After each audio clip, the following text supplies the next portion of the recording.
어빈은 퇴근 후 어느 날 저녁 슈퍼마켓에서 우연히 파멜라를 만났습니다. 그는 평소처럼 반쯤 익힌 음식을 들고 냉장고를 향해 힘차게 발걸음을 내디뎠습니다. 남자는 서두르다가 우연히 냉장고에서 누군가의 카트를 쳤습니다. 그는 사과했고 주인에게 미소를 지은 예쁜 젊은 여성 그녀는 그에게 모든 것이 괜찮다고 말하며 미소를 지으며 다른 부서로 갔지만 계산대에서 어빈이 주위를 둘러보던 중 갑자기 누군가가 그를 옆으로 밀어내는 것을 느꼈습니다. 그는 같은 젊은 여성을 다시 보았습니다. 그녀는 너무 열중했습니다. 그녀가 스마트폰으로 읽은 내용에서 그녀는 전혀 앞을 내다보지 않았다는 것을 당신은 카운터를 통과하는 것이 좋을 것 같다고 농담을 했습니다. 어빙아 미안 그 여자는 부끄러워서 남자를 바라보며 즐겁게 웃었습니다. 어빈도 미소를 지으며 언급했습니다. 그녀는 얼마나 예뻤는지, 그리고 거리에서 이미 그의 차 근처에 서 있던 어빈은 낯선 사람이 무거운 가방을 들고 가게에서 나오는 것을 보았습니다. 갑자기 가방이 터지고 그 안에 있던 모든 내용물이 포장도로에 떨어졌습니다. 어빈은 구입한 여자에게 즉시 달려갔습니다. 그녀에게 새 가방을 주고 음식을 가져가는 동안 두 젊은이는 서로를 알아가고 이야기를 나누게 되었고 그렇게 데이트를 시작하게 되었습니다. 파멜라는 아름답고 똑똑했고 그 젊은이는 난생 처음으로 사랑에 빠지게 되었습니다. 곧 사랑에 빠지고 젊은이들이 결혼했습니다. 결혼식의 유일한 손님은 아내의 친척과 어빈의 친구 몇 명, 패멀러의 직장 동료 몇 명이었습니다. 어빈은 친척이 없었습니다. 그는 부모님이 돌아가신 후 할머니가 키웠지만 할머니는 이미 파멜라의 친척들도 결혼식에서 명랑하고 소란스러웠고 오직 그녀의 어머니 모건 부인만 어느 순간 진지해졌습니다. 그녀는 사위를 옆으로 데려가서 걱정스럽게 결혼한 딸을 지켜보며 어빈에게 그녀를 지켜봐 달라고 부탁했습니다. 그녀의 딸은 그녀의 아버지처럼 파티에 참석하는 것을 너무 좋아했기 때문에 많은 자유를 얻었습니다. 어빈은 그런 말에 매우 놀랐고 거의 즉시 원치 않는 조언을 마음에서 지었습니다. 그는 그의 아내가 그를 사랑하고 심지어 그녀의 명랑하고 사교적인 성격도 좋아한다고 확신했습니다. 결혼식이 있은 지 1년 후, 어빈은 아내에게 이제 아기를 가질 때가 되었다고 암시했습니다. 사실 파멜라는 그것에 대해 생각하고 싶지 않았지만 그것을 보여주지 않았습니다. 그러는 동안 어빈은 시어머니와 따뜻하고 우호적인 관계를 맺어 행복했습니다. 그는 그녀와 더 많은 시간을 보냈고 모든 일에서 그녀를 도왔고 그들은 종종 부엌에 앉아 이야기를 나누었습니다. 모건 부인은 학교 교사로 재직했던 시절에 대해 학생들의 운명에 대해 이야기했고 어빈은 듣고 미소를 지으며 이것에 대해 매우 기분이 좋았습니다. 파멜라 자신은 자기 어머니를 거의 만나러 오지 않았음에도 불구하고 남편이 어머니와 자주 접촉하는 것에 대해 가끔 원망했습니다. 어빈은 아내에게 설명하려고 했습니다. 파멜라 당신 어머니는 60세가 넘으셨습니다. 그녀는 관절염 당뇨병이 있습니다. 힘들어요. 혼자 당뇨병이라니 여자가 깜짝 물어본 지 3개월이 지났는데 내가 면회 갔을 때 그 여자가 내 앞에서 전화로 너한테 말한 거 기억나지 않니? 응, 지금 회사 일이 너무 복잡해서 머리가 복잡해 회전하는 어바이는 그의 아내가 어머니에게 좀 더 세심하게 신경을 썼어야 했다고 생각하며 비난하며 고개를 저을 뿐이었습니다. 심지어 모건 부인에게 그들과 함께 살자고 제안했지만 그녀는 단호하게 거절했습니다. 안 돼 어빈 파멜라 그리고 나는 내가 있는 한 잘 지내지 못할 것입니다.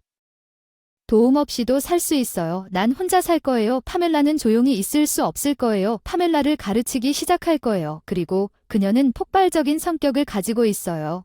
우리는 오직 싸울 거예요. 어빈은 시어머니의 대답에 매우 놀랐어요. 파멜라는 그에게 온화하고 친절한 천사였기 때문에 그는 여자들 사이의 관계에 간섭하지 않았으나 어느 날 그와 그의 아내가 친구들로부터 차를 몰고 가던 중 재난이 닥쳤습니다.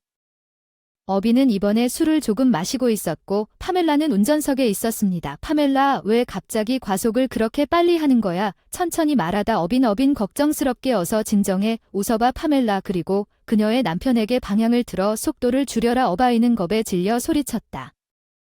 횡단보도에서 앞에 있는 여자를 보고 파멜라가 어리둥절하고 겁에 질려서 브레이크를 밟는 대신 엑셀을 밟았어 쿵 소리가 났고 건널목에 있던 여자가 옆으로 던져졌습니다. 어빈이 그의 아내를 도와 차를 멈추게 했습니다. 맙서사 파멜라가 운전대를 움켜쥐고 소리쳤습니다. 내가 그녀를 죽였으나 어빈은 더 이상 그녀의 말을 듣지 않고 차에서 뛰어내렸습니다.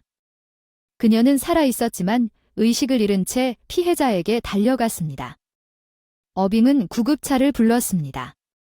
어빈 허니 파멜라는 의사와 경찰을 기다리는 부상당한 여성 옆에서 남편의 어깨에 기대어 흐느껴 울었습니다.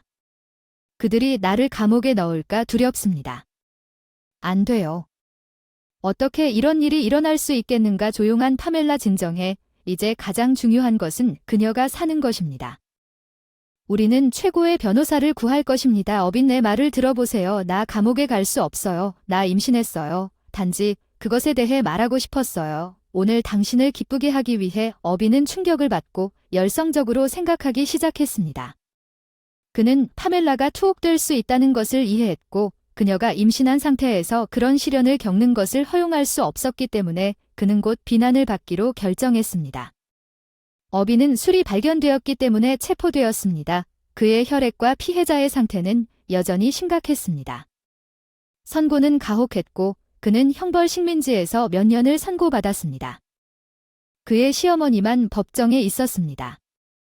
그녀는 사랑하는 사위를 부양하러 왔지만 파멜라는 시간이 없었습니다. 감옥은 매우 천천히 끌려갔고 도시의 영혼을 따뜻하게 해주는 파멜라의 집에서 보낸 편지만이 부상당한 여성이 살아있지만 병약한 상태로 남겨졌다는 편지를 그에게 썼습니다. 어빈은 그제서야 가석방에서 나올 가능성이 거의 없다는 것을 깨달았지만 파멜라에 대해서만 걱정하고 있었습니다. 아내는 편지에서 아기의 성별을 알면 대답을 하지 않았고 어느 날 불행하게도 그들은 아기를 갖지 않을 것이라고 썼고 어빈이 거의 걱정했던 모든 걱정 때문에 유산을 했다고 썼습니다. 절망에 빠졌지만 마음을 가다듬고 그들은 모든 것이 잘 될 것이라고 결정했으며 자신의 잘못으로 불구가 된 불행한 여성을 확실히 돕겠다고 결심했습니다. 그러나 먼저 그는 감옥에서 나와야 합니다. 모건 부인도 어빈과 그녀의 편지에 썼습니다. 너무 진심이고 친절했어요. 그 여자는 도시를 지지하는 어머니 같았어요. 그가 괜찮은지 걱정했어요. 나에 대해 걱정하지 마세요. 모건 부인이 어빈에게 썼습니다. 나에게는 모든 것이 괜찮습니다. 당신의 설탕 수치를 계속 주시해야 합니다. 그들이 아마도 달릴 것입니다. 내가 구입한 혈당계용 시험지 중에서 품질이 좋은 것을 사지 말고 파멜라가 어머니에게 더 많은 관심을 보여주길 바랐지만 약 6개월 후에 모건 부인으로부터 편지가 도착했는데 그 편지는 어빈의 마음을 뒤흔들었습니다. 변하겠지만 아니, 내가 감옥에 가면 그녀는 미쳐버렸어. 다른 남자들이 그녀를 만나러 왔어. 더 이상 그것에 대해 조용히 하고 싶지 않아. 내가 알기 힘든 건 알지만 난 이 부담을 안고 떠나고 싶지 않아. 왜냐하면 너는 내 딸 어빈보다 나와 더 가까워요. 난 죽어가고 있어요. 2달 전에 종양이 생겼어요. 너무 공격적이고 빠르게 자라거든요. 어쨌든 의사들은 아무것도 할 수 없어요. 기껏해야 한두 달 남았습니다. 지금 호스피스에 있어요. 며칠 동안 이 편지를 쓰고 있는데 너무 힘들어요. 어빈 감옥에서 나오면 한 가지 물어보고 싶어요. 내 묘지에 가서 내 무덤을 파세요. 나중에 모든 것을 이해할 수 있도록 해주세요. 어빈 다시 읽어보세요. 그는 그 편지를 여러 번 아내의 불신앙으로 인해 큰 상처를 받았지만 시어머니의 이상한 요구에 당황하여 불행한 여인이 언젠가 그런 글을 쓴다면 병 때문에 완전히 정신이 나간 것이 틀림없다는 결론에 도달했습니다. 나중에 어빈은 식민지 수장에 의해 소환되어 그의 사건에 새로운 상황이 나타났으며 재심사를 위해 보내지고 있다고 말했습니다. 부상당한 여성이 정신을 차리고 그녀가 운전석에 여성이 있다는 것을 기억한 것으로 밝혀졌습니다. 매우 임신했고 무고한 남자가 형을 선고받는 것을 원하지 않았기 때문에 그녀는 스스로 사건을 검토하여 법정에 회부되었고 이름이 니너인 부상당한 여성이 증언하여 사건의 추가 과정을 결정했습니다. 기적적으로 살아남은 것 또한 이전에 아무도 본 적이 없는 중요한 역할을 했습니다. 어빈 자신이 결국 니나의 증언에서 자신의 죄책감을 확인했고 테이프에서 파멜라가 차에서 나오려 했다는 비난을 받았을 때 파멜라가 차를 운전하고 있었다는 사실이 의심의 여지가 없었기 때문입니다. 어빈이 비난을 외쳤지만 이제 그는 니나처럼 눈을 돌렸을 뿐입니다.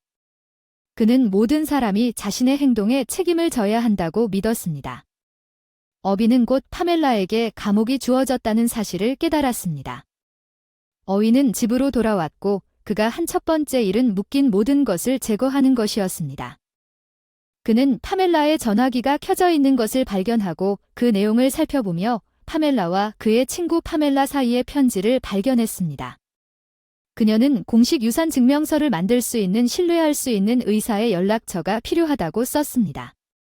어빈에게 전화를 걸었고 그녀의 친구는 그녀에게 몇 개의 번호를 보냈습니다. 어빈은 화가 나서 그녀가 아기와도 자신을 속였다는 뜻으로 시어머니와 그녀의 마지막 요청을 기억한 후 잠시 생각한 후 즉시 집으로 가기로 결정했습니다. 그곳의 묘지에서 그는 파수꾼들과 만났는데 알고 보니 그는 모건 부인의 학교 시절부터 오랜 지인이었습니다. 그 남자는 그녀의 사위가 왔다는 소식을 듣고 어떤 이유에서인지 어빈의 문서를 확인하고 나서야 인도했습니다. 남자가 그 여자의 지난 시절 힘든 삶에 대해 이야기하는 길을 따라 골목을 따라 모건 부인의 무덤으로 갔습니다. 그녀는 여기서 좋은 여자였습니다. 그녀의 남편은 바보였습니다. 적어도 그는 일찍 죽었고 한동안 간음으로 그녀를 괴롭히지 않았습니다. 오랫동안 그녀의 딸은 그와 같았고 그녀의 어머니도 신경 쓰지 않았습니다. 더빈에게 직접 보게 될 게 무엇인지 물어보세요. 내가 그녀에게 그것을 나와 함께 있게 해달라고 제안했지만 시어머니는 무덤에 있는 것이 더 안전할 것이라고 말했습니다. 내가 무덤을 정리하고 잔디를 심었고 꽃을 심었어요. 모건 부인의 딸은 여기에 전혀 오지 않았습니다. 파수꾼이 말하고 에르빈에게 작은 삽을 건네주었습니다. 여기를 조금 파세요. 왜 도시는 아직도 무슨 일이 일어났는지 믿을 수 없냐고 물었고 파헤쳐 봤습니다. 계속 지켜보다가 어빈은 머뭇거리며 삽을 집어들었고 말 그대로 5분 후에 셔틀이 웅크리고 있던 철제 무언가에 부딪혀 덜거덕거리는 소리를 내며 땅에서 상자를 꺼냈고 그는 상자를 열었고 수많은 귀중품이 세팅된 고대 금 장신구를 보고 놀랐습니다. 온갖 색깔로 반짝이는 돌들 거기에는 메모가 붙어 있었습니다. 모건 부인은 그녀의 조상이 귀족 가문에 속했으며 이 보석들이 상속으로 그녀에게 물려졌다고 썼습니다. 그 여자는 자신의 어리석은 딸이 그것들을 모두 낭비하는 것을 원하지 않았기 때문에 그녀는 이렇게 말했습니다. 그녀는 항상 그녀의 아들이라고 생각했던 어빈에게 그것들을 주기로 결정했고 그가 그것들을 적절하게 처리할 것이라는 것을 알고 있었습니다. 안에 무엇이 있는지 아시나요? 어빈은 놀랍게도 파수꾼들을 바라보며 속삭였습니다. 당연히 나이 많은 남자는 내가 왜 안 그랬다고 생각하시나요? 모건 부인을 정말 존경했고 오늘 보석 몇 개를 물려주셨으니 제 손주들과 저는 평생 동안 충분히 가질 것입니다. 이제 어빈은 무덤에서 잠시 시간을 보내고 가버렸습니다. 그는 정확히 무엇을 알고 있었습니까? 그는 지금 할 예정이었습니다. 그는 부상당한 여성이 보석을 팔고 재활을 위해 돈이 필요하다는 것을 알았습니다. 그는 그녀에게 필요한 금액을 익명으로 송금했지만 여전히 그녀는 송금이 누구에게서 왔는지 알아내고 그에게 전화하여 감사하다고 잠시 이야기를 나눴습니다. 6개월 후 병원에서 그녀를 만났을 때 그녀는 빠른 회복을 기원했습니다. 그녀는 이미 곧 혼자 걷고 있었습니다. 니너와 어빙은 데이트를 시작했습니다. 그는 패멀러와 이혼하고 어느 날 자신의 사업을 시작했습니다. 니너는 이제 그녀가 건강해졌기 때문에 어빈에게 파나마가 가석방을 받도록 도와달라고 제안했습니다. 그리고 그녀와 어빈은 행복했습니다. 패멀러의 어머니가 결국 그의 행복한 삶을 가능하게 했기 때문에 그는 때때로 그것에 대해 생각했지만 니너 어빈이 얼마나 반응이 빠르고 합리적인 여성인지에 다시 한번 놀랐습니다. 그녀는 즉시 좋은 변호사를 찾았고 패멀러 곧 감옥에서 풀려났지만 그는 그녀를 다시는 만나고 싶지 않았고 파멜라는 그와 의사소통을 하고 싶지도 않았습니다.